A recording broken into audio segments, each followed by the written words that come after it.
Buying bonsai trees online can be pretty difficult sometimes because there are a lot of trees to choose from and you want to make sure that you get value from your money, right? I would say that bonsai is subjective, but the tree itself will always speak for you. The tree will tell you what kind of style it fits the best. Taking a big chance might come with big disappointment. Imagine if you buy a tree for $1,000 or €1,000, or even if you buy a tree for $10 or €10. It's still gonna suck if that tree did not meet your expectations. I'm gonna show you a way to get to the future faster and to make your visualizations more vivid. With the help of powerful softwares in the computer, we can get there. Welcome to Bonsaitalk. You can call me stupid. Listen, you can call me sheep. You can say I'm lazy. You can say I'm weak.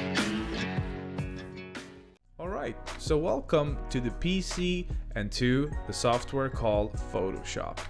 Photoshop is a great tool that I've used for many years now when I'm buying bonsai trees.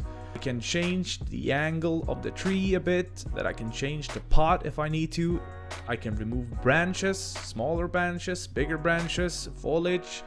I can do anything I like really to get where I have to get in my head to see if this is a good buy, if this is a good tree to invest money in. And of course there are other programs out there, there are other softwares. You don't have to use Photoshop. I just use it because I like it. The first tree we're gonna check out today is a bougainvillea, a tropical tree. And we can pretend that I want to buy this tree. So I'm going through the process in my mind here right away. The first thing that I see that I want to change is the main part of the earlier stages of the trunk. It's way too straight. I do not like that. So if I was to buy this tree, I would probably have a lot of raffia on there, wrap that tight and nicely, and bend it with a big wire or 2 wires.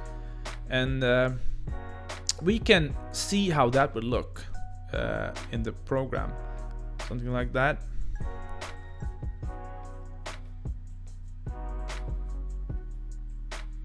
Just a little bend there, just something that gives the trunk a little bit more movement, some more dramatic stuff going on. I like that. Right away that changed the quality of the tree and it makes it more interesting. So we're going from this straight trunk to this more curvy, interesting trunk. And also, if I was to buy this tree, I would not want to have the branch here. This is an ugly branch going straight up. A big flaw in the whole design. And we have to imagine foliage being grown here. So I'm just gonna take a bit of the foliage here in the top and copy that and place that on the branch. Maybe something like that. That's a much better tree if you ask me. I can feel right away that this is a tree that I could imagine myself having. This is the thought process that I would have when I get the tree. This is how I want it to look. Also the top is a little bit big. So let's see how it would look if we take it down a bit. Something like that. Looks much better if you ask me. These leaves are way too big, but we're not gonna change the leaf size. We're just gonna have to pretend that we defoliate it and they automatically get smaller.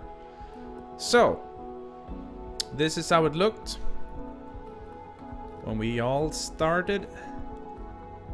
And this is how we style it. Next tree. Juniper. Yes, indeed. You will find a juniper in any well-sorted bonsai shop, in any bonsai shop online, any nursery. These kind of small trees are very common and you will find them anywhere.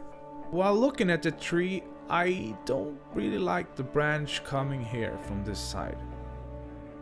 On the right side here. It's like a bar branch and it's very parallel to this one, and it's also inside a curve, inside the movement of the trunk.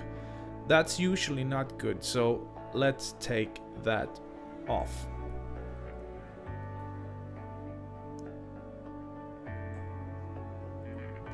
And also I would imagine myself cutting down this tree a bit. It's way too lush and too big on the top here.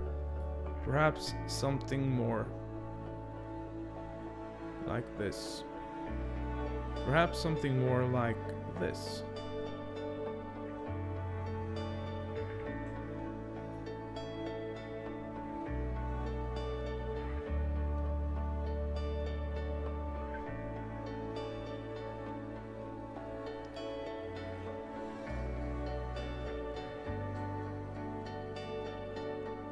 We have opportunities with this tree. We could take it off or leave it.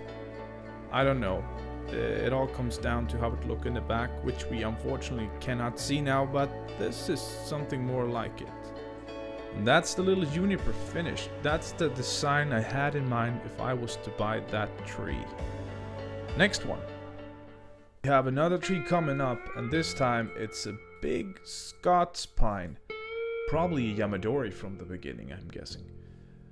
It's a cool tree, but I'm not sure if I'm gonna buy it, right? I need to check out some things that we can do.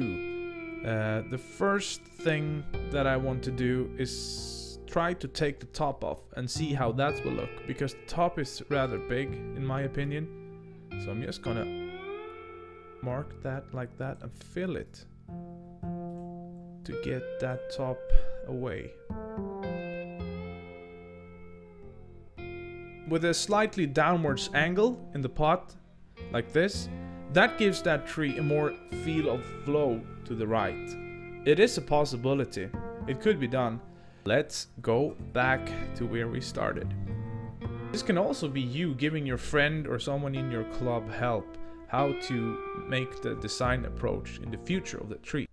And also I want to check out what's gonna happen if we remove the lowest branch of the mall. Maybe we can get something going there. Pick this one up. Just remove it like that.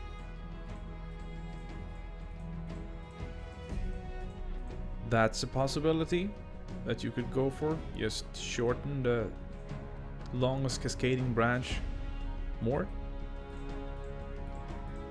We could just remove the whole thing. And then we have a whole nother tree, and should probably be potted in some lower pot and a bigger pot. But this is also an option. If we were to take this tree, just roughly cut it out like this, and just tilt that a bit, and try to bring this down with wire and raffia.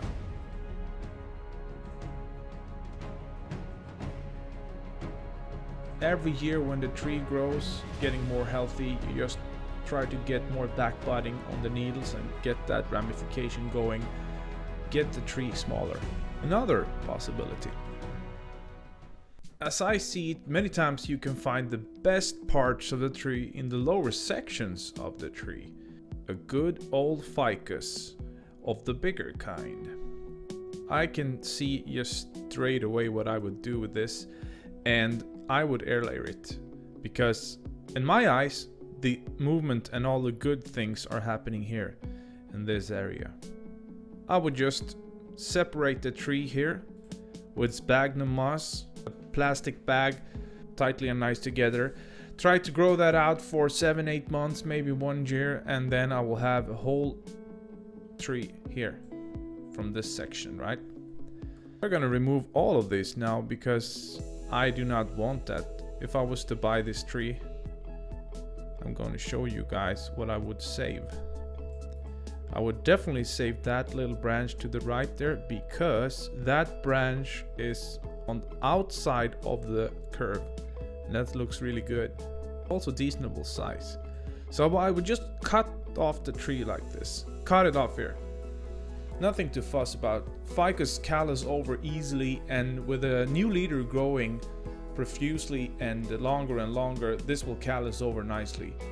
And I will cut that off like that. And then I would cut that off like this. And I would cut all of this off like that. Imagine now when things start to grow on this tree. We have to take some green paint. I have to size down the brush. And we got something going like this. Maybe something like that.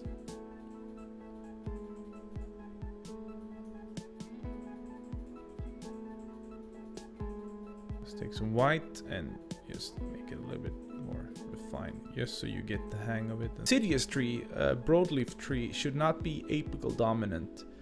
It's not gonna look good, and it's not natural either. So in most cases it's best to not design the tree with apical dominance, a leader. Voila! We made ourselves a beautiful little shohin tree. And imagine all the roots and nebari down here. That's gonna look awesome when you dig all that out and it's time for repotting on this ficus. So there you have it. That's all of the 4 trees. So I'm hoping that this gave you a new perspective and a new way of thinking when you are buying bonsai trees. May the trees be with you. Let's grow together and let's talk bonsai.